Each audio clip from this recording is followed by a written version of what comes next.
Hip Hop Marvels is powered by High Off Life LLC, highofflife.com, and Fat House. We got it locked from your block to the comic shop. Okay, out there in Marveland, face front, this is Stan Lee speaking.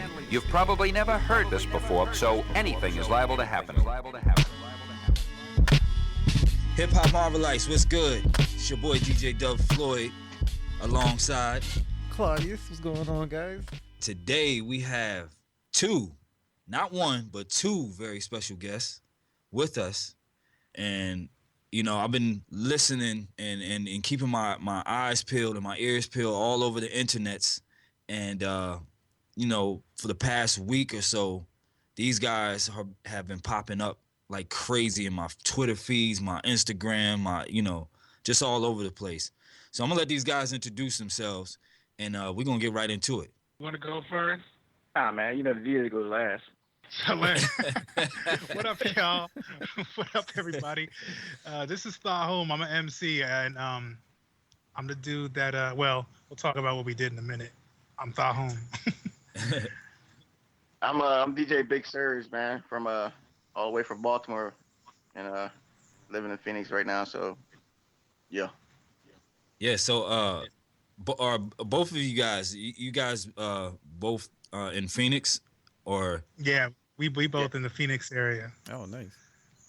So how's the hip hop scene out there? Like, cause I mean, when you hear like Phoenix, you don't hear, you know what I mean? Like you don't hear too much about a scene. Cause I'm from Jersey City, New Jersey. It's a pretty much a big city, you know, right across the Hudson from Manhattan. But right now, I stay in a small town. You don't hear much about a hip hop scene. Like, describe the hip hop scene out there as far as music and everything else is concerned. That's for you, Thaahum. All right. Well, I'll start off. And me and Serg were kind of talking about it earlier, but I'll just sum it up nicely and say the scene is growing. You know, everybody, you know, is grinding and working on doing their own thing. I will say, you know, I've been out here since 1990, and I started MCing in 2000. And there's been a lot of changes, and I'll say a lot of positive changes.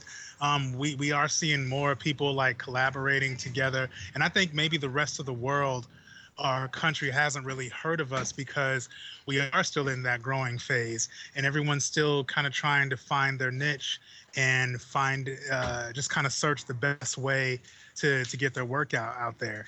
And I kind of did it a unique way, doing you know, verses for just things that I like. And then comes in this you know, this Luke Cage verse that I did. I'm just a huge fan of comic books, and I always tell people, if you want to get your music out there, write about something you're passionate about. You know, if you're a wrestling fan, write a song about wrestling. You just never know who's going to hear it. And I'm definitely a living testament to that, because here we are all the way in Arizona, and y'all on the East Coast heard about us. And that's dope. And I think that's something anybody can do no matter what scene. Oh yeah, definitely. You definitely want to. I mean, that's one of the main missions with Hip Hop Marvels is you know, just like how you said you went about doing different verses about things you love or things you're a fan of. You know, I took two of my greatest loves in the world and kind of made a hybrid and put it out there. So I definitely understand that philosophy on you know, just going after what you love and right, you know. And you've been doing that for a minute, because like I was saying in the messenger chat, I first heard of you with the Hip Hop Doctrine. Yeah, man. I thought that was brilliant. The fact that you know, they were taking Boondocks, you know, basically, you know, Boondocks, you know, snippets and putting songs with it. I mean, that was so dope. Yeah, oh yeah, definitely, man. And that whole thing, it was just me. It came about with me reaching out to them as a fan, just like, you know, like you said, you know, reaching out to them as a fan, and I had to do a mixtape run, and you know, I put it together, sent it to them, and they were like, "Yo, this is dope. Let's you know, let's handle this." You know what I mean? So yeah, yeah, it's a good thing. Serg, man, one of the things that stood out too, man, about Luke Cage promo joint, man, was the production, man. Describe your sound, your some of your influences as far as other producers, Well, I'm not gonna say this, but I'm more of a old school kind of cat. I grew up in a lot of influences from there, like Premier and now like Ninth Wonder and Not Raw. They all have influence in what I make my sound. So it's just I try not to like you hear stuff on the radio and try to not to like try to emulate copy like stuff that right out there and just I don't want to like shame it or diss it or anything like that because they're doing their thing, but I rather have the essence of what I thought music should be. Right. Yeah. Right. Okay. Yeah. Because no, I mean you hit on a great topic. Because nowadays we're in this day and age where there's kind of a divide in hip hop between generations. You know what I mean? And what's your ultimate take? I'll start with you, Serg. Well, I call them young Thundercats, but young Thundercats. I mean, it's no different than when we was growing up, and there was music that that we were trying to do that like I guess old heads didn't really particularly was concerned about, and just like over the stuff or whatever. So I think now it's kind of like recycling. Like these young Thundercats, they feel as though they got something to say and they got an avenue. I mean, let me tell you something. If it wasn't for social media, I don't know how these cats survive. Yeah, no, that's a good point though. Seriously. Yeah, we didn't have that back then. Yeah, exactly. It's like today it takes a lot less talent, I would say, to you said that. I didn't say that. to get to a certain point, and by that I mean that goes with the internet and social media being a big part of that, because somebody can just wake up in the morning and decide that, I want to MC, or I want to do this, I want to do that, and just put up a YouTube page, and their audience is already there. So. Right, just do something gimmicky. But I also feel though, with that, because now that we have social media, the MCs and producers with a message that stick to the essence, we can not necessarily combat, but show them something else. I was saying this on another interview, because I remember online, Jerobi from A Tribe Called Quest, he opened up a discussion like, what is it we can do? What is the issue as far as the divide? And can it be a solution where some of us older heads actually be a guide to the younger cats as opposed to really judging them? Because he was noticing a lot of people just saying, oh, this new stuff is garbage. But he was saying maybe that's also our fault as the older generation, because we never took the time to guide exactly. The younger. Yeah, exactly. And No, go ahead. No, I was just going to say, so I think the solution is balanced. There's a balanced solution where we can literally, we have an opportunity now to lead by example and utilize technology, and show these guys, the importance of the essence of hip hop, the importance of lyricism, the importance of using music to address and change social issues, because I think what they're pushing in the media is this I don't care attitude, this I'm just here to get money, while your community is, but then again, in the reality is that the community is struggling to keep itself together. So I think artists like us can really address that in our songs and show something different, because really the bottom line is people want to hear something different, but unfortunately the media wants to portray a different narrative. And I think taking it back to the Luke Cage series, I think they really showed what it is the people want.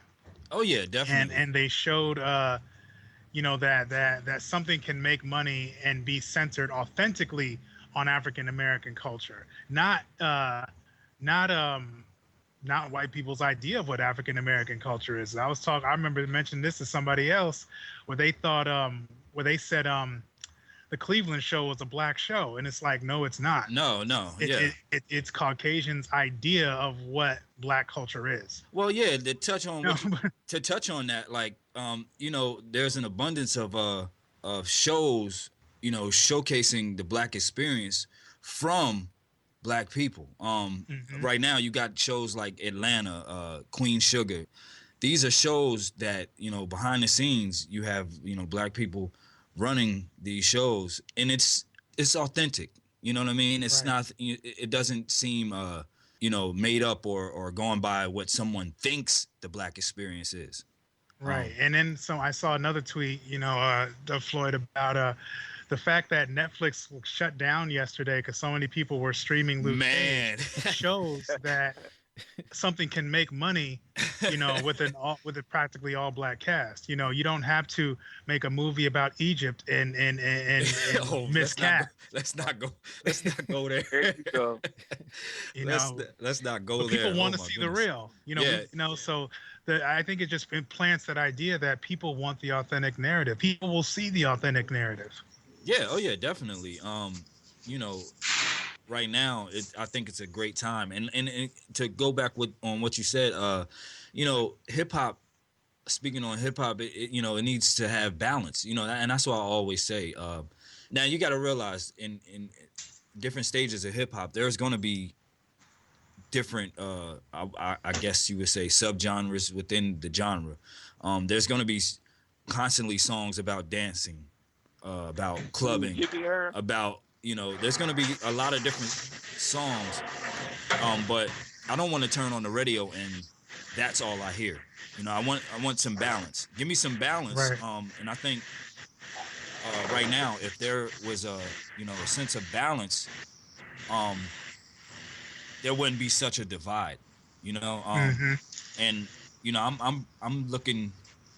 I feel like I'm on the sideline looking because, you know, I don't blame the younger generation, but I also don't blame the older generation either. You know, like you said, I think it's more of a lack of showing them, you know, or, you know, guiding them.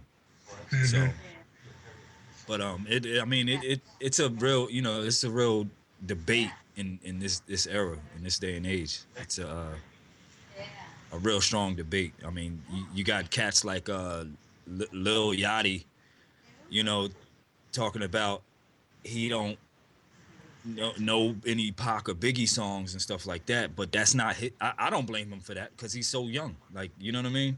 But who's gonna teach this guy? You know what I mean? So that's what it boils down to. You know, Thaahum can teach him. Sit him down.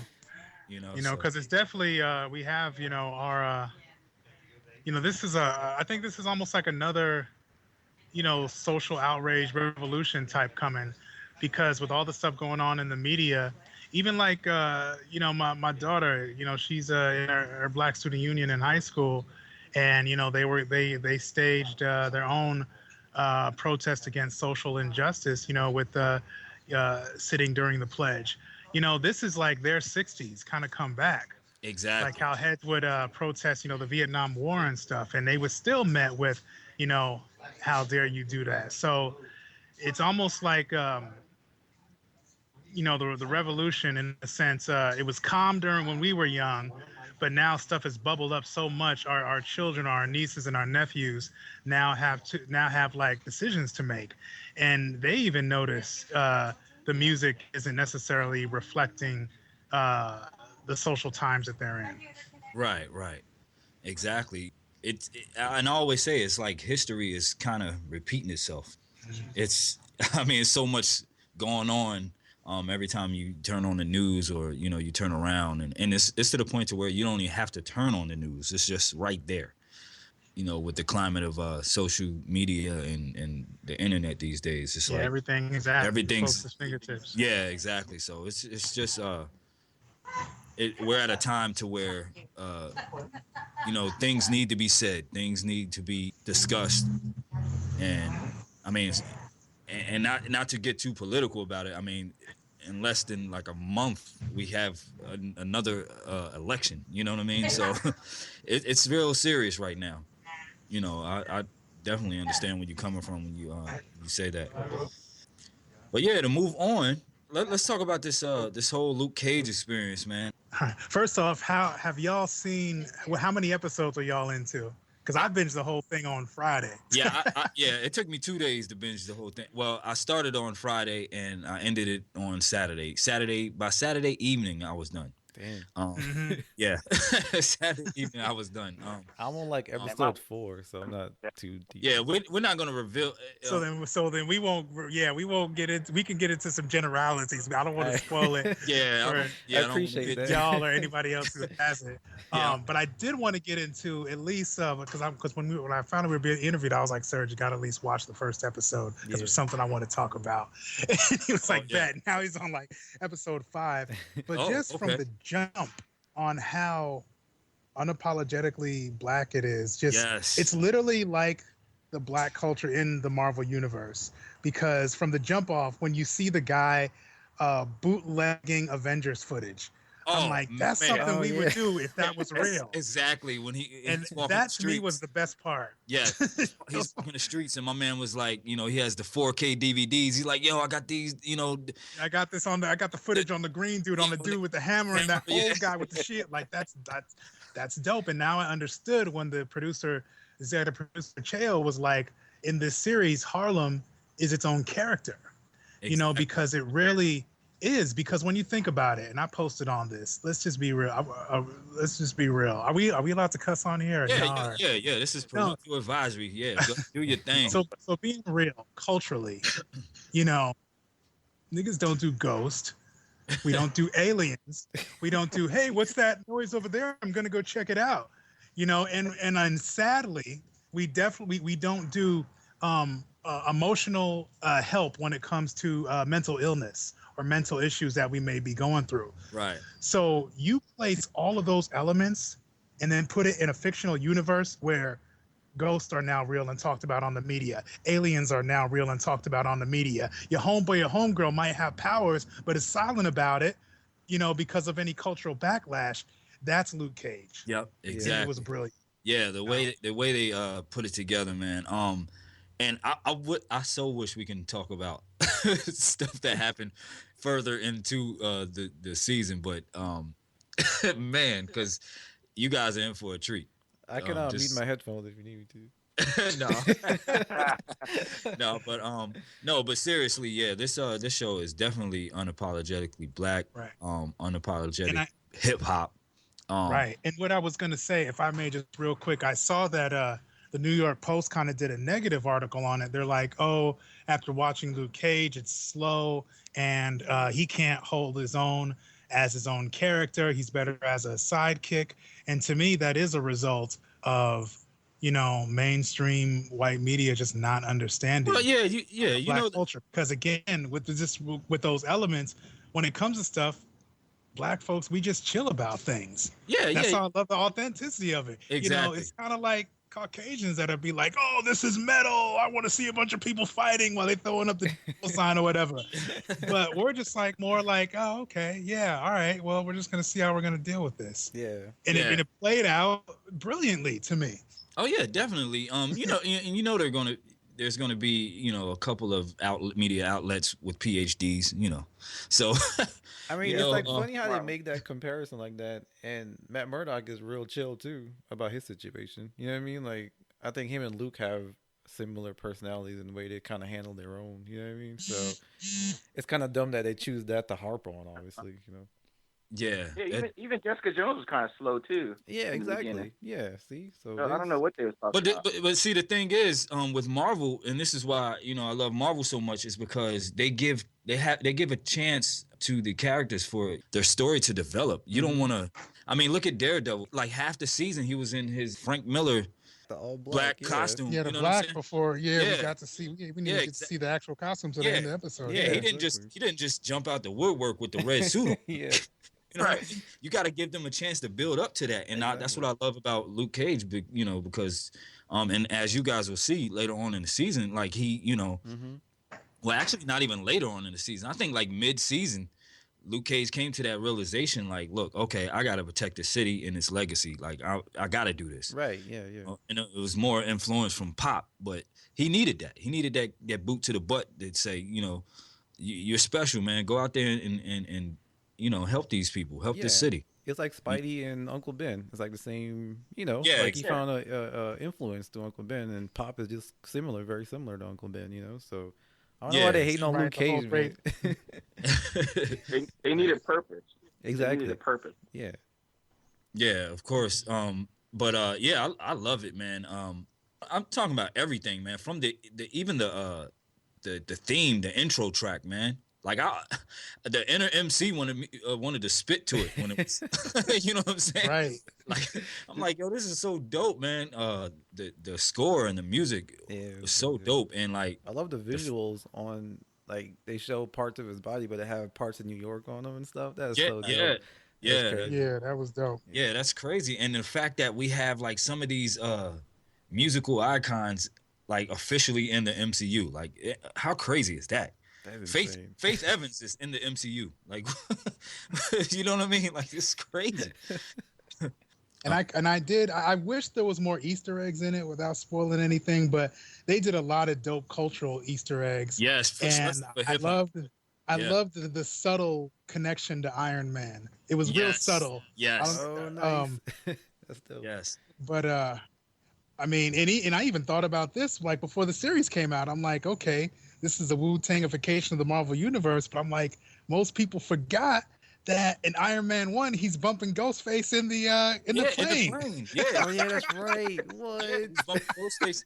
And then let's not forget the deleted scene with him actually beating Ghostface Killer. Yeah, it's crazy. That's crazy. That's dope, man. They're over there like trading women and stuff. Yeah, I got the girls in the back. You know what I mean? I got the ride for you or whatever. So it's crazy. And I actually had highlighted that moment from that deleted scene on a mixtape series I've done called Iron Sharpens Iron, where I'm showcasing Raekwon and Ghostface Killer, because if Ghostface is Iron Man, what does that make Raekwon? It makes him War Machine, because they're the duo out of the Wu that are always together. The connection, and that's why I love, hip hop and Marvel, because the connection is there. Like, out of and I tell many people this, out of all comic companies, Marvel is the one that embraces hip hop the most. Out of all of the companies, a lot of people ask me why Marvel? Why not call it Hip Hop DC or Hip Hop Image? Or what, you know what I mean? But Marvel is, they embrace hip hop, and I mean, and it just doesn't start now. Like this goes back. Like, we have a history. Hip hop has a history with Marvel that goes back to pretty much the birth of hip hop. Right. And they have similar traits, man. Both were born in New York. Yeah, and I love how they give credence, the hip hop covers in the comics. And then I was just gonna say, like, even with like Jean Grey was in a Deadpool comic, I mean, stuff like that is so dope. Yeah, Claudius and I were talking last night about first appearances. Like, there are even first appearances in hip hop. You know what I mean? We were talking about different MCs showing up in albums before they put out their own, and it's just like comics, man. You got first appearances there. So like it's a good comparison. Yeah. There's various similarities in both genres, and like it's just amazing to me how much they're alike, and how many people in each of the different genres embrace each other. You know what I mean? There's a lot of artists and writers and people behind the scenes at Marvel that love hip hop, and vice versa, man. I was talking to Claudius last night about, I didn't really spoil anything, but I told him, later on in the Luke Cage that Meth makes an appearance, and it was so dope how that happened. Like, it was so dope and crazy how it happened, and the fact that Luke was a fan of his. You know what I mean? It just right. See, that right there was like the epitome of what Hip Hop Marvels is, because it's just like okay, here's this Marvel character acknowledging a hip hop head and a hip hop head acknowledging a Marvel character. So it's just like that. That in a nutshell is what hip hop Marvels is about. Like just acknowledging each other, because he's like, oh my goodness, he's like, man, it's you, and then he turns around and he's like, holy shit, it's you. Like PLO style was my shit back in the day, man. Like what the, so it's crazy. That's like New York anyway. I mean, you see people like that all the time. Yeah, for sure. You know what I'm saying? Yeah, for sure. So, yeah, man, Luke Cage, man, I'm just so glad we have something to look forward to, and it makes me even look forward to the Defenders even more. Like, I can't wait. I can't wait till everything ties together and everything's connected. My only hope is that they during like Infinity War they pull from some of these TV characters. Yeah, I hope they pull from the TV shows and add them. Man, I mean, because if they can't pull from the Fox X-Men, at least give us some of the TV shows. Yeah, oh yeah. If them and Fox have reached an agreement by 2017 or whatever. I mean, they were talking about Daredevil being included, so who knows? Like they might, Luke Cage is doing so well, they might just include him too. Yeah, that would be awesome. Like if they, they should add all of the Defenders. Yeah. You know what I mean? Just they're talking about Doctor Strange was just confirmed. They're already talking about Guardians being confirmed already. Yeah. Like just keep plucking them. And just talking from like a comic book fan point of view, they're gonna need all the help they can get for who they're up against. So, right. Yeah. Like they need to go ahead and at the end of Iron Fist, they need to just go on ahead and have Phil Coulson meet with all of them. Yeah. And bring together the Defenders. We got a new initiative. Yeah. We need street level heroes too. You know what I mean? Like, because there's no telling. They're gonna need all the backup they can get. It'd be cool if they start like crossing over the Netflix heroes with Agents of S.H.I.E.L.D. You know what I mean? Like have Luke Cage pop on the Agents of S.H.I.E.L.D. or something like that. Like how Lady Sif was on there in season 2. That'd be cool. Yeah, they need. Yeah, because it's all connected, man, and Marvel does a great job at connecting the dots. That's one of the things I definitely love. Not multiple universes like some other companies out there. I'm not even going to mention, but like their explanation was, "Oh, that happened on another Earth." Yeah. So I mean, granted, there is a multiverse in Marvel, but they're really good at piecing it together. The TV shows, the Netflix shows, the ABC, and in the movies. Yeah, exactly. You're not really like confused that much. So. And the payoff is real nice because like it pays off to be like an avid fan. You know what I mean? Like building up to the team movies. Like you know exactly what's going on. So somebody coming in needs to do the research first, and then they could appreciate it for what it is. Like the Avengers and all that stuff. Yeah. So, Yeah. That definitely helps out a lot. So I want you guys to explain to me how the Luke Cage promo came about and like the process behind it, like how what was the process of creating it and what inspired you to do it? Well, I know what inspired you to do it, but yeah, just give us a little insight on that. All right. Well, this is on deck already. I had the beat on deck already. Oh, and then here comes Thaahum with an idea. Go ahead, finish.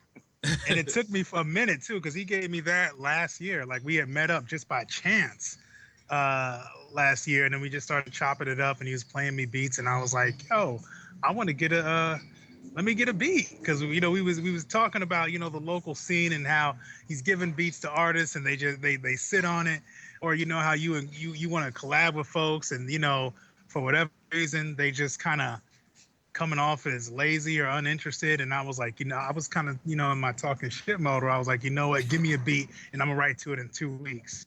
Right. Man, if I didn't sit on that for months as well, I became the jackass artist that I was talking shit about. Because I'm gonna be real. Hey, I'll put myself on blast. Yeah. And because it was like around this, like weeks later, he had to email me. He was like, "What's up with that?" I'm like, "Okay, I'm working on something," and then. Later on, Cheo Hadari Coker, the executive producer of Luke Cage, he followed me back on Twitter. And at that point, I was like, yo, I got to do something about Luke Cage. Right. Because I've done stuff like that in the past. Rosario Dawson, Did a comic book with a friend of mine, David Atchison, called The Occult Crimes Task Force in like 07, 08. And I did a mixtape based off of that. I'm a huge Kevin Smith fan. So in like 2005, 2006, I did a hip hop song about his movies, which cool. Someone who, if you go on my YouTube page, youtube.com/Thaahum, THAAHUM, you'll be able to see all of that. Quick question. Quick question. Have you seen Yoga Hosers yet? Okay, so me and my daughter, we did go see that, and have you guys seen it? No, I haven't seen it yet. I mean, cause like you, I'm a huge Kevin Smith fan. Number one, he's a Jersey boy just like me. You know what I mean? Yeah. But I like it as an artist. Now, my daughter, I raised her to be, independent thinker, successful young Black woman, feminist, womanist, all of that. Right. And she did not like it. There were certain scenes she related to, but she was like, Dad, this is some white people stuff. So I'm sorry, Kevin. I liked it because I like the fact that somebody's doing what they want to do. Yeah, exactly. Visually. As us as artists and producers and DJs, that's what we want to do. We want to do stuff that we like. And yes, at the end of the day, you would love for the people you love to love what you love, but that's not always going to be the case. Right. So, you got to self-fulfill and, just do something for you. So I still recommend it. It's cool. I like it for the art's sake. It is a little bit USA up all nighty type weird, but whatever. Okay, cool. I definitely want to watch it though, like ASAP when it's down here. Yeah. I definitely want to see it. I think it's like a kind of like a spinoff of Tusk. Yeah, it is. Yeah, it's like a sequel, like a light sequel or something. Light sequel or whatever. Yeah, but So you were saying that about. So once Chael followed me, I was like, I got to do something. I got to do a Luke Cage thing. So I just started writing and coming up with ideas. And I saw at the time, they had like a little challenge where they wanted you to post like a Jay-Z verse and then hashtag Cage Tova. So I participated in that. I think I posted on Twitter, y'all hella jealous of my melatonin. I could black out at any given moment, and I hashtag Cage Tova. And then they were doing different hashtags that incorporated Luke Cage. And I was like, I need to, put that in the song. So that's how I did that. And then I finally recorded it in March, and I let Serg hear it, and he thought it was cool. Right. And then I was like, well, let's just kind of see where this goes. And eventually I was like, Serg, let's just do our own video to it. Let's find a spot in Arizona that kind of looks like an East Coast alleyway. And that's what we did. And then I worked with this other singer named Kiana Marie. We did a Civil War inspired track. Yeah, I heard that one. That one's dope as well, man. And you just don't know, man. Artists that especially hip hop artists and MCs that embrace their whole geek side or whatever, man. I love that, man. And when I heard this, I think I heard that one first, because I was wondering who was singing on it as well. But then when I saw the Luke Cage, I saw the name connection. So I was like, okay, that was. I thought she was singing in that as well, but it was just she was just making an appearance. No, she just made an appearance, and But I wanted to do that. I wanted kind of like how Kevin Smith does. He has a tight circle, and he always just incorporates exactly his homies. Exactly. So. Exactly. So and I know we talked about this, man. Bless us with a new theme song, bro. I'll work on it for sure. I'm with it. On deck. Yeah, hey, Serg, you already know, man. Yeah, you got the beats on deck, man. New Hip Hop Marvels intro, man. You guys, Hip Hop Marvelites, you heard it first right here. But yeah, we're gonna take a quick break, and we'll be right back with Thaahum and DJ Big Serg. This is Hip Hop Marvels Podcast with myself, DJ Dub Floyd, and Claudius Moore. We'll be right back. Hey, yo, what up, everybody? This is Thaahum, and right now you're listening to DJ Dub Floyd on the Hip Hop Marvels Podcast. I'm over here marveling at all these dope sounds. Hey guys, this is Michael out at the Battlegrounds Games and Comics, North Georgia's #1 source for gaming, comics, and collectibles. We invite you to come check us out and be blown away by our impressive selection of vintage comics, toys, and games, along with all the new stuff. You can reach us at 2708 Airport Road, Dalton, Georgia, 30721, and by phone at 706-259-9704, and online at www.thebattlegroundsgames.com, as well as Facebook, Twitter, and Instagram. Say you heard us on Hip Hop Marbles to get 10% off your purchase. All right, and we're back with Hip Hop Marvels Podcast with your host, DJ Dub Floyd, and Claudius Moore, a.k.a. DJ Red Youth. DJ Red Youth. Go ahead and describe that. Describe that? Actually, yeah, go ahead and give him the little, because what you told me about the DJ Red Youth. Oh, well, I mean, when I was in middle school, I started just kind of DJing for the fun of it. And then I kept doing that through high school. But I didn't have a DJ name. So my sister was like, I'll make one up for you. So, she put the DJ on there. And then the red, because I'm mixed. My mom is Indian. My dad is black, white, and Portuguese. That makes me look kind of red skin kind of. And then the Ute is because we're from the Caribbean. So you know how Caribbean people call people Ute, like when you're like a little kid, like, look at this Ute man right there. Yeah, the Ute them. Yeah. Ute. So okay, so DJ Red Ute, yeah. Yeah, exactly. DJ Red Ute. So yeah, so that's what that's awesome, man. I thought that was pretty cool, but yeah, we're back with Hip Hop Marvels Podcast. We have two very special guest hosts with us today. They're along for the whole ride. We have, and these two guys are out of Phoenix, Arizona. We have MC Thaahum, and we have DJ Big Serg. And these guys are trending right now because they just put out the Luke Cage promo, the video and the track, and it's getting a lot of love. You guys got love from Cheo Hadari Coker, the show's showrunner and executive producer. So how'd that feel when that happened? Oh my gosh! Because we released it on Thursday, which is like the 14th or 15th. Oh wow! And I was like, I was like, whatever happens, and maybe they're just busy. Right. But then it was that Sunday, Cheo tweeted it out twice, and I was like, oh my gosh. Wow.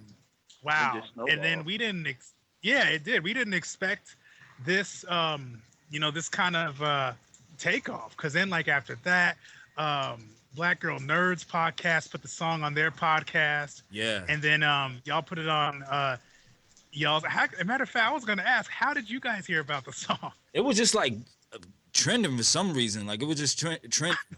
And I was like, a Luke Cage promo. I was like, I wonder what this was. And I think the first thing I heard was I didn't hear just the regular track. It was the video.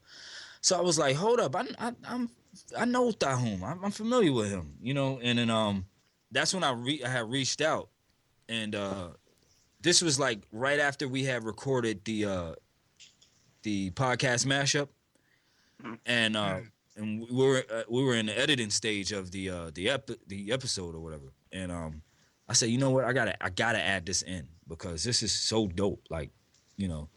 So I added that. Yeah, so I added that in, and that's when I let you know. I reached out to you and let you know that we had put it in the episode, and then eventually, I was like, we definitely got. I talked to Claudius. I said we definitely got to have him on the show soon. And then, not to mention, shameless plug, if you haven't already, get your ass on over to SoundCloud and listen to the Luke Cage Street Level mixed by DJ Wally Sparks. We dropped that on Friday, the day Luke Cage dropped on Netflix. People are loving it. It's dope hip hop. Influences from Gang Starr, Wu-Tang, Notorious B.I.G., Prime, Adrian Young, Tribe Called Quest, Ali Shaheed Muhammad. I encourage you to head on over to the Hip Hop Marvel SoundCloud, get your download on, get your listen on, and check it out. And we also have Thaahum and Big Serg's track, Luke Cage promo, on there as well. So get on over there and check that out. I had to do a shameless plug and put that on out there. So I've been wanting to work with you since the Hip Hop Doctrine series, and just and it's just crazy. I put that out there years ago, and then come full circle on the Luke Cage mixtape. It's dope. And I was just saying to the listeners, whatever dream you got, just stay in your lane and master it and refine it. and you just never know what's going to happen. It may take a little time, but like somebody once said, our will and God's will are one and the same, but it's our ego has its own timeline. Exactly. So we just got to set that ego to the side and just do it moving. Yeah. Oh yeah, definitely. It definitely comes full circle. Even though now, now I'm kind of taking a different path with, hip hop marvels and everything. But I mean, that's what it's all about. You come in the game, you do something, and you try to find more ways to branch out, because that one thing you initially came in the game to do, through time, life may bring you on another path. You know what I mean? So, yeah, man, it definitely came full circle. And I definitely respect and see you out there doing your thing. And any like future projects or any future joints you got that you guys are working on. I'll let Serg. I'll let you start off. Well, I mean, I don't know. I mean, I really want to do like a kind of like a sequel. Actually, if we can do more of this like hip hop Marvel type stuff, man, I'm with it. I mean, like I said, I got beats on deck. Hey, we got the official. I'm definitely going to be working on the official Hip Hop Marvels compilation mixtape. So definitely, you guys would definitely be a part of that. Also, Serg, I got a dope idea. What's that? For you, actually for you and me. I have a dope idea, and like Thaah, I got a dope idea for you and me as well. So like we're gonna talk, and the masses will soon see. But yeah, I have a very dope idea for the both of you guys. But Thaah, yeah, what are you working on? Yeah, I mean, there's a lot of songs I recorded in the beginning of the year. I know me and the sister Kiana Marie, we're working on some stuff on to follow up with the Civil War joint.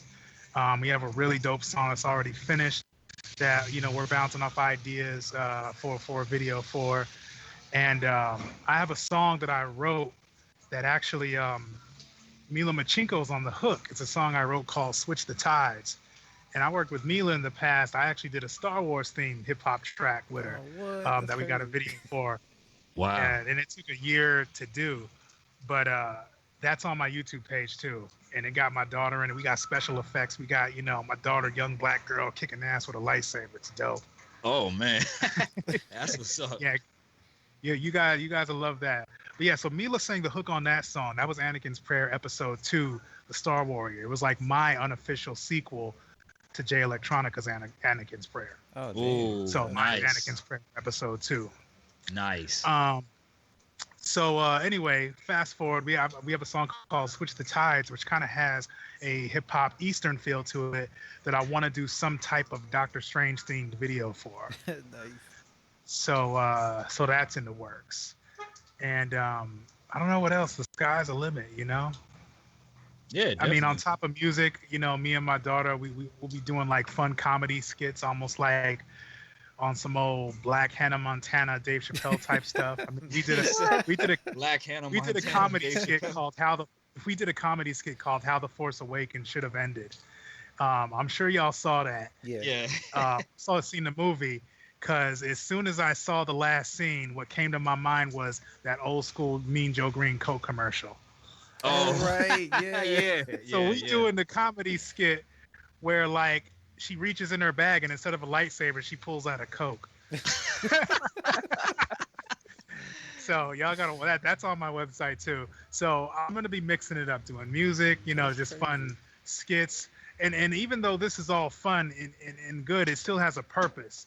Right. Like they say, representation matters, because a lot of times we'll get upset as a culture, as a people, that Hollywood isn't giving us representation, when in essence, I mean, when you think about it, Hollywood, they were kind of already built on that. So I feel it is up to us as indie artists to really do our own thing.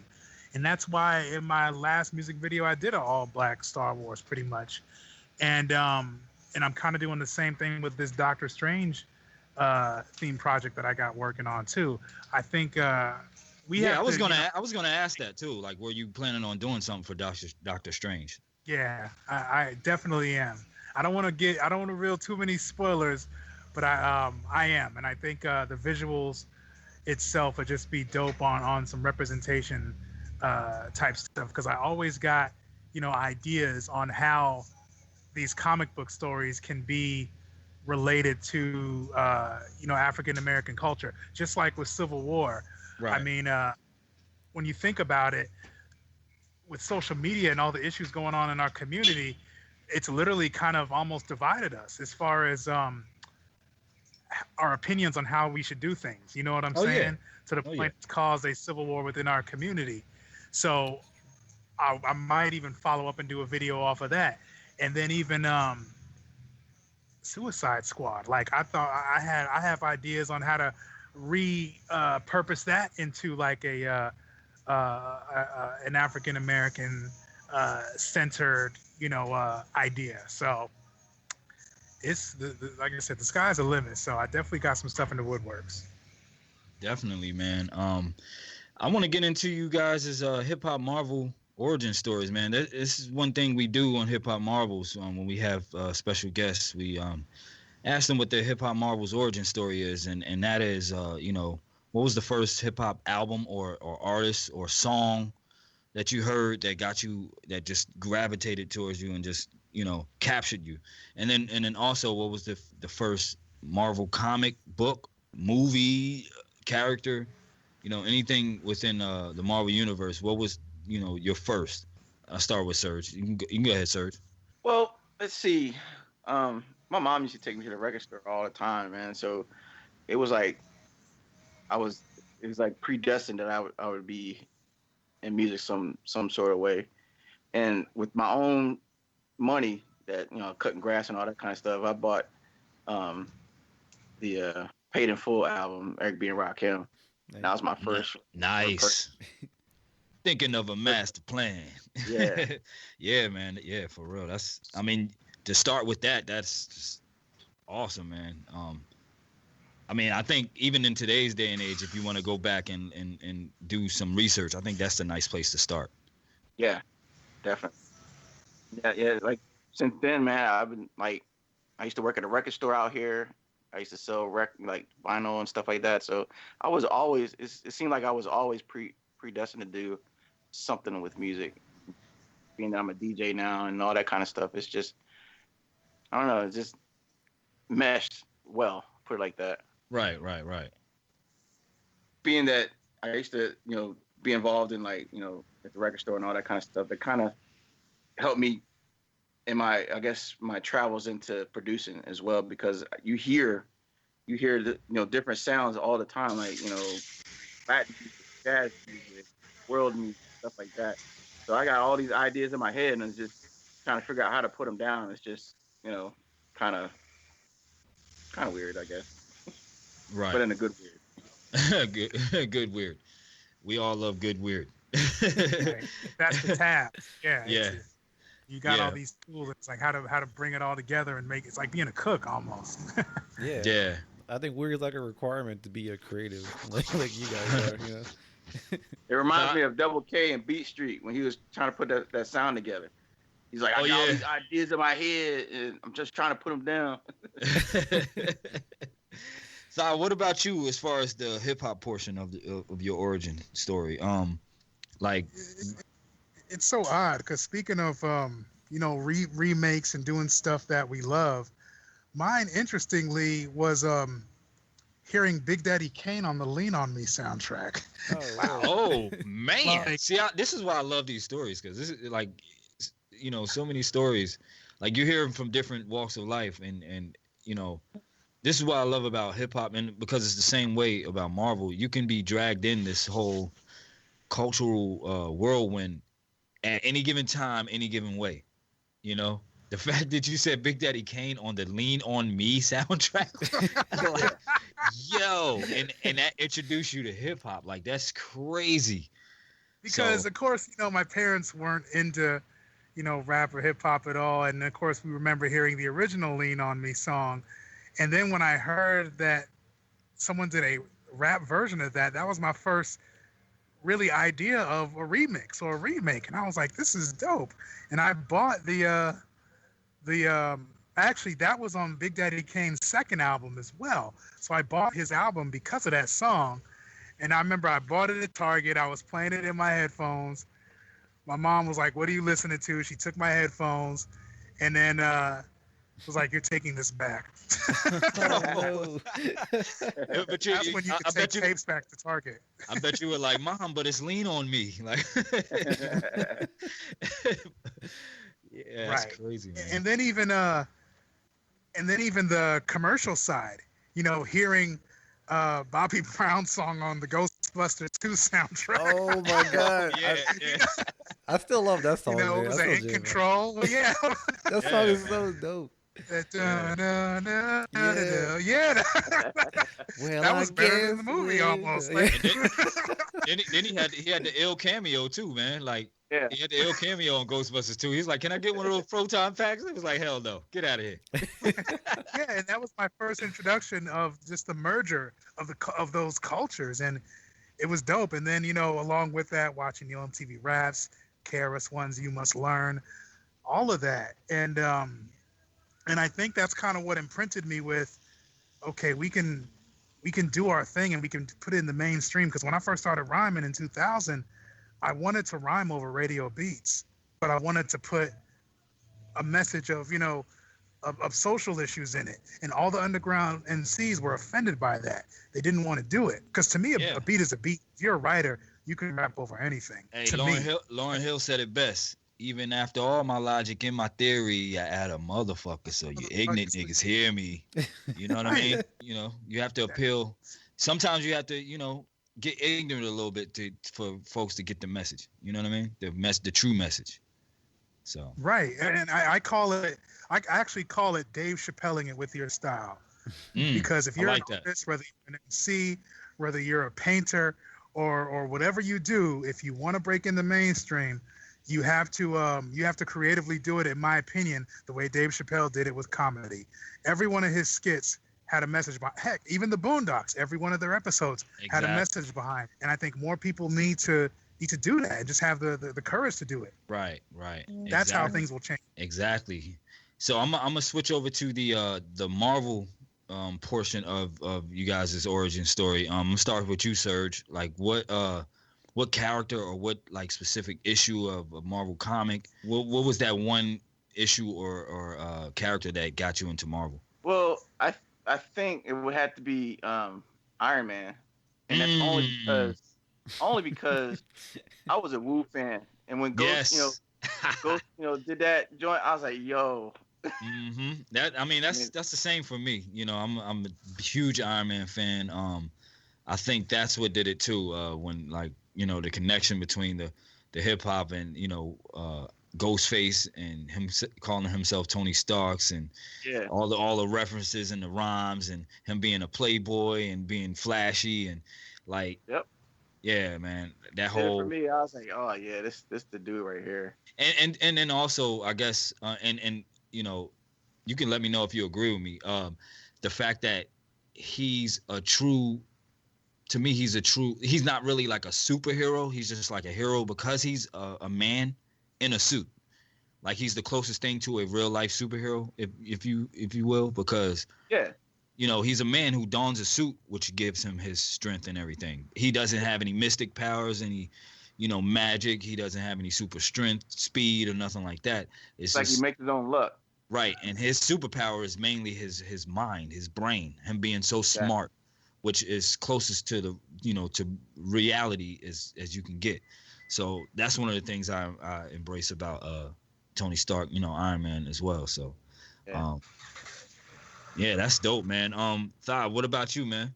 My first revealing of just Marvel or getting into it was actually a Marvel sketchbook that showed how to draw different characters, and what I was drawn to was Spider-Man and the Hulk. Like I just the idea that Spider-Man was this kid just trying to fit in and got bullied and stuff, but then by circumstance he got powers, and to everybody else he's just Peter Parker, but then he's doing all this amazing stuff, and I kind of related that to just our people, or even being in Arizona. Like growing up in Arizona, you're pretty much one of the only black kids in your class, or just there's sprinkles of you, and you're trying to kind of find your identity, and you know there's something about you that's dope, but it's just not acknowledged.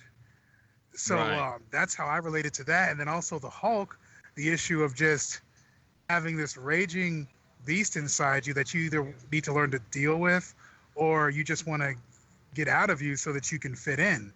I love that. That's why I love both of those stories. And that was my first, introduction to Marvel. Nice. Claudius, I'm surprised you're quiet, man, because this guy. Oh, yeah. I mean, I didn't want to interrupt because I was like, No, I know. But yeah, this guy is another Spider-Man fan. Like, it's crazy. It's crazy how both, me and Serg's match up and yours and Claudius's match up. But Claudius is a Spider-Man fan, a Spider fan, I should say. Yeah, like when he said Spider-Man, I was like, oh, like, well, I didn't want to be too loud about it. Put my mic on mute for that one. I was like, oh, well, yeah, Spider-Man is definitely one of my favorites too, for the reason that you stated. Also, you know what I mean? So it's like you don't expect this hero to come out of this little wimpy kid, but when it's time to step up, he does. So and he like influenced me in life too, just kind of going through it. So yeah, definitely, man. So one more time, I just want to plug Hip Hop Marvelites. If you haven't already, get on over to SoundCloud, Hip Hop Marvel SoundCloud. Get your listen on, get your download on, and listen to the Luke Cage street level mixed by our brother, our homie, DJ Wally Sparks. That's at DJ Wally Sparks on Instagram and Twitter. Hit him up, tell him, that the mix is dope, because it is. I guarantee it is. I mean, it's pure, just like the show. It's unadulterated, like just pure hip hop. Give it a listen, download it, tell a friend to tell a friend. And while you're at it, head on over to the Hip Hop Marvels Instagram, Facebook. Give us a good follow and a good like. And you can also catch the podcast every Monday on iTunes, SoundCloud. We're on Stitcher and Podcast Addict across the board. Google Play. So check us out. You can grab a T-shirt too. Yeah. Oh yeah. I forgot about that. Yeah, we got. Yeah, I forgot about that. We have the official Hip Hop Marvels Infinity Mic tees on sale now. Sale. Oh, I'm gonna have to cop one of those. It's on the way. What was that again, Serge? Yeah, I already copped it. Oh, nice. I said, what? Yeah, Serge's ready. Anyway, so Serge is ready. He joined the Hip Hop Marvel Army, man. So yeah, that's what's up. Head on over to T Public, Hip Hop Marvels T Public, and we have a couple of other designs too. Head on over and cop you if you want to rep the movement and rep Hip Hop Marvels. And join the team. Our team of Hip Hop Marvelites. Head on over to T Public, man, and pick you up a tee. They're on sale right now. You can't beat the price. Yeah, it's like 30% off right now, right? Yeah, it's 30% off. You just go. I'm not even going to tell you what the price is. Just go there and check it out, and you'll be pleasantly surprised. It's affordable. You heard it from Serge. He said it's affordable. So there it is. Yeah, man. Wait, cut mine next. Oh yeah, definitely. You just can't wear them at the same time, though. Okay.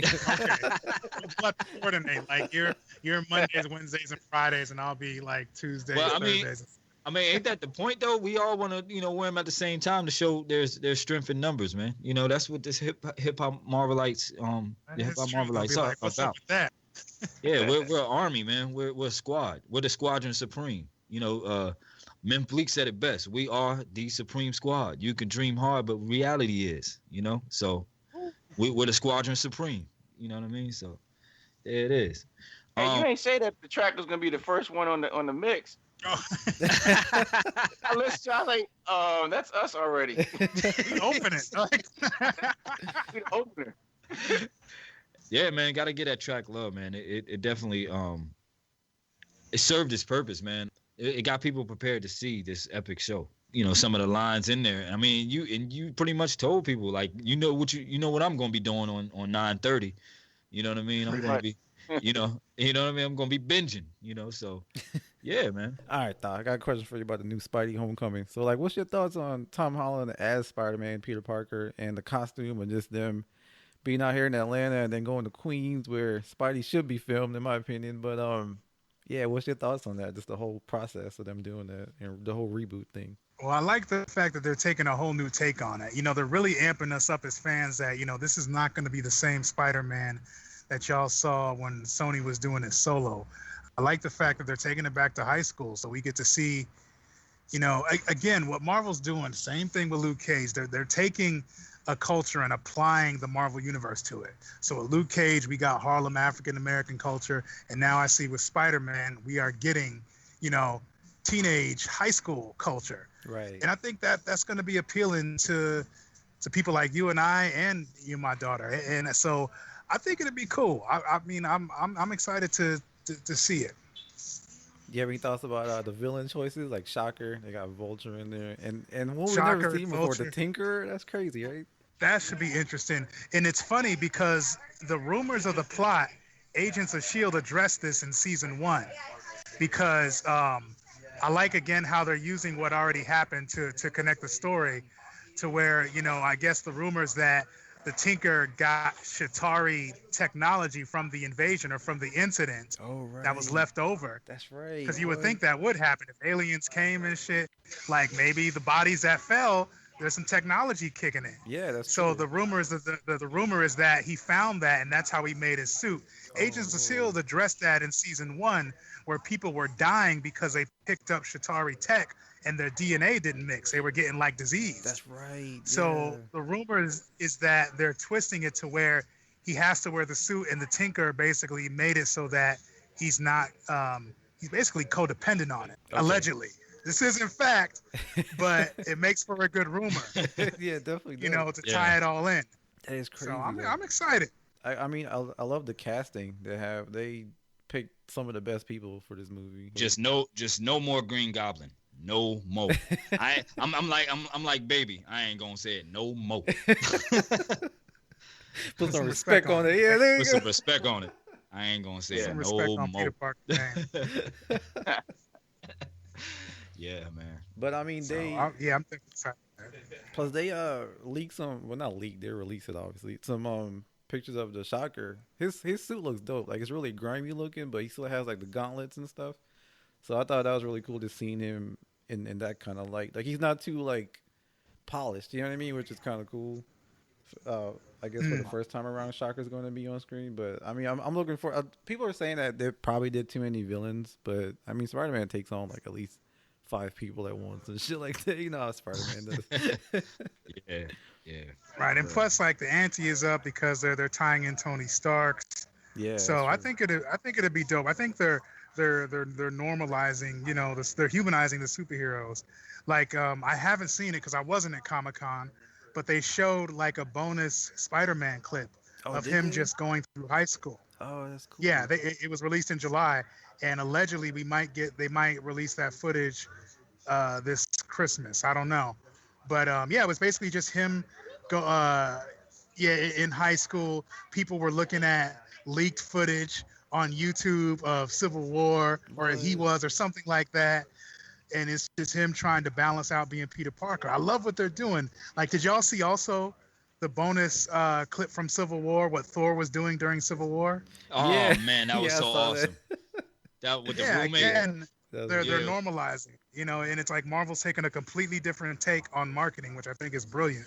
Yeah. Instead of just showing a clip, they're making bonus clips. Well, that's what Marvel is known for anyway, man, is humanizing these heroes. Like, you know what I mean?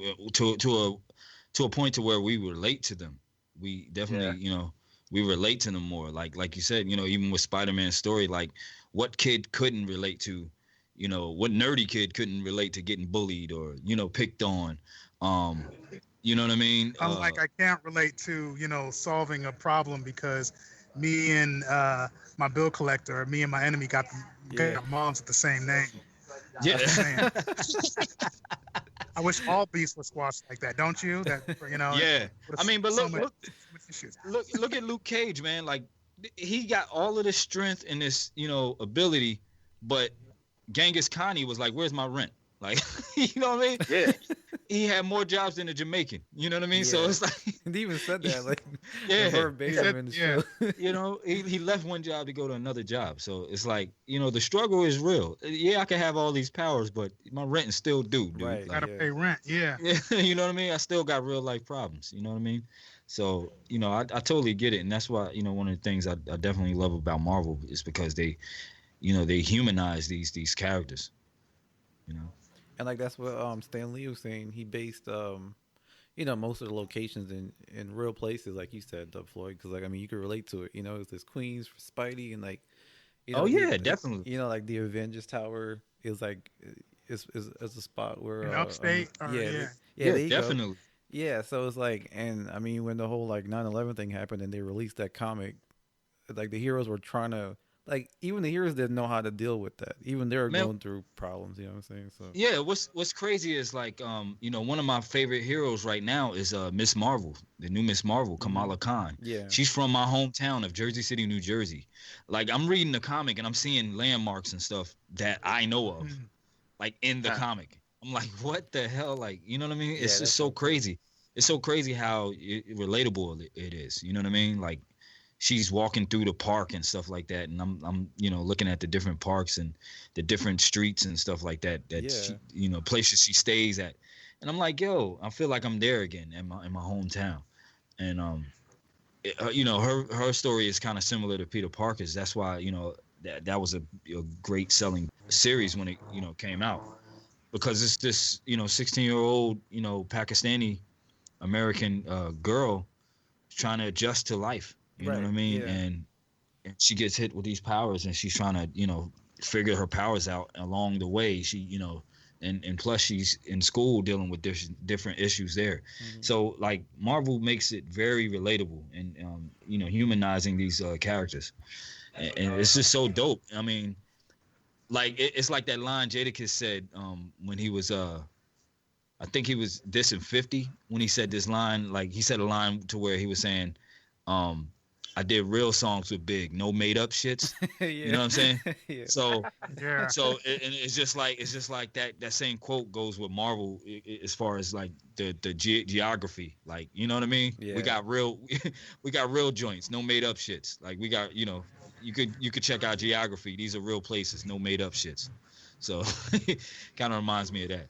Man, I love that diss that Jada did for Beanie Siegel back in the day when he did it like on a disco beat. That shit was crazy.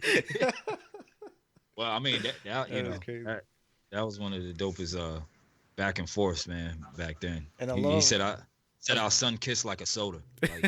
Like you can't what? Right. What was that one though? Because Beanie Siegel did like a long one and then it faded out. I never got to hear the whole thing. Oh. Yeah, when you said just like remember there was one where like it faded out after a while, but he was still going. 1,000 bars, the one he did with Memphis Bleak. I'm not sure which one it is. No, I think it was a solo one, but you never got to hear the whole thing. Dang. But I gotta find it. I'll YouTube it and then send you the link. Maybe somebody has the full length one in the archives. Yeah, that was spitters, man. Like Joe Budden does that a lot too. Like he lets his shit fade out and you don't hear the rest of it, but he's spilling like the hottest shit. Yeah. Yeah, he did that on Slaughtermouse, which is one of my favorite joints. Where it was kind of like an ode to Eminem, and he just kept going and going and going, and it just faded out. I'm like, what else is he saying? It's crazy how he does that shit. Yeah, it's crazy. So, all right, so like Iron Man 3, right? How you feel about that movie as a whole? Why'd you start with that? Because I was gonna ask him. If he thinks at this point in the MCU, right, if Iron Man should have another solo movie, or if they should just kind of write him off in a team movie, because everybody wants to see an Iron Man 4, you know. But should it be like a Civil War where it's like a group, like a team up type thing, or should he have his own solo adventure as a good send off? You know what I mean? Nah, I think I don't think there's no need for another solo project. I mean, the way they ended it and how everything came together and like, you know, Civil War and stuff. I think if anything, you should with like I would say Bruce Banner, but he's off in the Taiwan somewhere. Yeah. He said Taiwan. but he needs to be. Well, what about some smart guy? But have you guys seen? Right. Have you guys seen that bonus footage? It was from Thor 2, where they introduced the real Mandarin. Yes, I saw that. Yeah. That was. Yeah. And I think that could be in Iron Man 4 if they do that. And that would be like a Phase 4 joint. But I don't know. Man, I was so. But I know. But I know Jon Favreau. You know, the guy that played that did the movies and played Iron Man's bodyguard. He's gonna be in Spider-Man. Yeah, doing the same role too. Happy Hogan, the same role. Yeah, it's dope, man. It's kind of like we owe Jon Favreau like a big applaud because it's like it started with him. Right. It started with his first Iron Man movie, which set it off. Yeah, it would set it off for the whole rest of the the MCU. So yeah, that's true. Like, we need Pepper Potts back though. What's that? We need Pepper Potts back though. Yeah. Oh yeah. We definitely need. We do. We need some Pepper Potts. Yeah. Man, I was so shattered when the Mandarin turned out to be Trevor. I was like, no, what are you doing? Yeah, that was bogus. Like that was horrible. And I heard that the villain was supposed to be a female, not that guy, not the guy with the weird blonde hair. It's supposed to be a lady, but they wrote that out and put that guy in there. Yeah, they didn't think it would make money or something, which is terrible. Right. But then again, I just like that. I didn't even see that bonus footage when the Thor DVD came out. I saw it on Twitter like years later about how he's in y'all seen it, right? Like he's in prison and he's doing his impersonation, but then he gets broken out by people that work with the real Mandarin. And he's like, Mandarin want his name back. Yeah, I saw that. Yeah. Yeah, for real. That was actually pretty cool. That was closure to me because I'm like, okay, so there is a real Mandarin just like in the comics. Right. Yeah. Because I was hoping they would do like a one-off or something, like how they used to do the little mini. Yeah, I like those.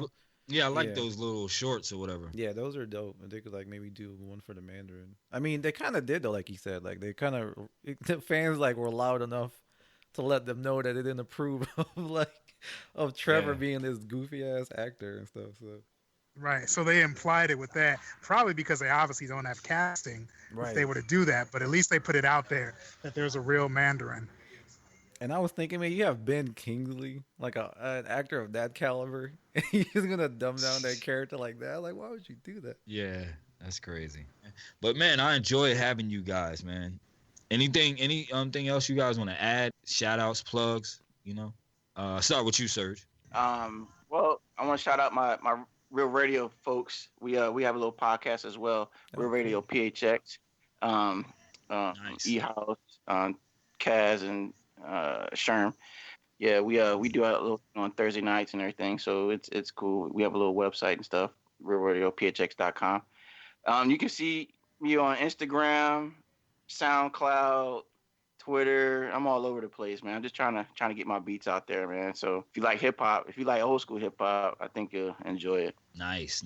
Thaah, what about you? That's what's up. I'm everywhere. YouTube, Instagram, Twitter @Thaahum. That's THAAHUM. You can check out some of the videos. The Luke Cage video, that's #1 on my site, and then on my YouTube, and y'all can check out the other ones too. The Star Wars joint and a few others. That's at youtube.com/Thaahum, THAAHUM. I want to give you guys a shout out for just having us on the show. This was great. Shout out to the people that actually helped us, put the video together. Kiana Marie for making an appearance and working with me musically. Shout out to King Medu Netter, the one who filmed it, and shout out to my graphic designer / editor, Tia J, and all the people that we work with. Shout out to my other director, Negro Tarantino, who put together. That's a dope name. Right. That's a dope name, yo. Oh man, that's a superhero right there, man. That is right. I'm telling you, black superhero. Shout out to Negro him for, Tarantino. Like you can't get no better than that. Negro Tarantino, dude, man. that name is insane. I want to interview him on the strength of just that. Seriously, yeah. I'll reach out to him. Yo, he's doing his thing. He did the Star Wars video. He shot and edited the Star Wars video, which I encourage you guys to see. He's the guy behind the camera. He's the Negro Tarantino. Nice. Nice. Yes. So once y'all check that out, add us both on Twitter because his name is spelled out, and let us know what you thought of that. Yeah, definitely. Nice. Yeah, definitely, man. We appreciate you guys and what you guys are doing for the culture, and it's been great chopping it up with you guys. Like I said, for bringing it to us. Yeah, making this moment possible. Yeah, shout out to Chael, man. Like, like you said, bringing folks together and and for a hell of a show. Like I said, I done finished all 13 episodes. I know you have. We need to reconvene so we can discuss in more depth because there was a lot I wanted to mention. And I know Thaah did too. So I'll probably finish it up tomorrow. So nice. That's dope. So yeah, we have to reconvene and do a part 2 to this do a sequel to this right here because there's plenty more to talk about when it comes to Luke Cage, man. But yeah, once again, I want to thank you guys for coming on the show. Like I said, we're gonna continue to keep to build this rapport and keep this going. Serg, I got an idea for you. Thaah, I got an idea for you, man. Like we gonna do it. We gonna get it. All right, let's do it. Yeah. And we definitely need that intro. Don't you say, Claudius? Wouldn't you say? Oh yeah. I mean, when he said it, I was like, shit, let's do it. Like seriously, I can't wait to hear what that sounds like. I'm gonna work on something for sure. You got it. Yeah. You can get the whole team involved. You can have of course, Serg on the beat, and if you got anybody else you want to reach out to, man, like. Yeah, shoot. I'll hit Kiana up. Be like, have Kiana sing on the hook or whatever, man. That'll be dope. Yeah. Yes. So yeah, man. On some old Hip Hop Marvels intro shit, man. Like we have to definitely get that going. But yeah, man. Like I said, man, it's been great chopping it up with you guys, and we'll definitely reconvene. Like I said, we have to do a part 2 to cover some more ground. I'm looking forward to hearing more from you guys and seeing more, man. So keep it up. Hip Hop Marvelites out there, stay tuned to what these guys have in store. This is Hip Hop Marvels podcast with your boy DJ Dub Floyd and DJ Red Youp, son. DJ Red. Yo, Hip Hop Marvelites, remember, we got it locked from the block to the comic shop.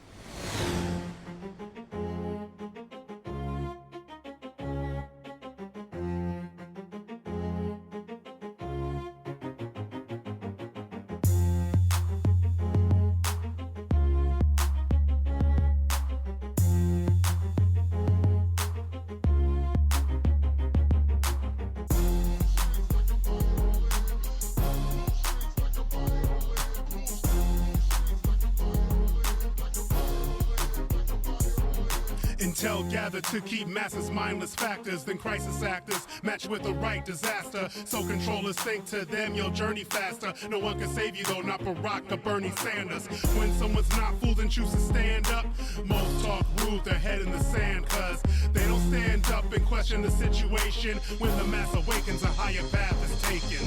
Blind but we can't see, this is civil war. They want you against me, this is civil war. Fighting the wrong thing, this is civil war. This is civil, I said it's civil. United we must stand to make it. Fighting for what's right, cause we can take it. Awaken the masses, a civil war. This is our task, this is civil war. Lower your masses, a civil war. This is civil, I said it's civil. This is civil, I said it's civil war. This is civil, I said it's civil war. This is civil.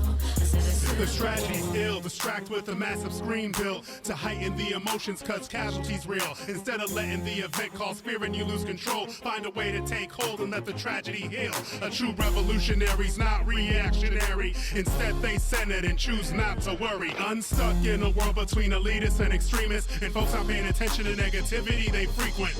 Blind but we can't see, this is civil war. They want you against me, this is civil war. Fighting the wrong thing, this is civil war. This is civil, I said it's civil. United we must stand to make it. Fighting for what's right, cause we can take it. Awaken the masses, a civil war. This is our task, this is civil war. Lower your masses, a civil war. This is civil, I said it's civil. This is civil, I said it's civil war. This is civil, I said it's civil war. This is civil, I said it's civil war. This is civil, I said it's civil. conundrum of slavery's post-traumatic chapter. Willie Lynch gives lift to impact lives shatter. A dark past returns, justice burns, and folks misinterpret the words Black Lives Matter. Bandwagons fuel as the hive mind gathers. Not seeing we the same story, just different chapters. I point it out so we could take flight, start expanding. If enough people do rise, it might could happen. Line, but we can't see. This is civil war. They want you against me. This is civil war. Fighting the wrong thing. This is civil war. This is civil. I said it's civil. United, we must stand to make it. Fighting for what's right, 'cause we can take it. Awaken the masses. It's a civil war. This is our task. This is civil war. Lower your masses. Civil war, this is civil. I said it's civil. This is civil. I said it's civil war. This is civil. I said it's civil war. This is civil. I said it's civil war. This is civil. I said it's civil war. We got it locked from your block to the comic shop.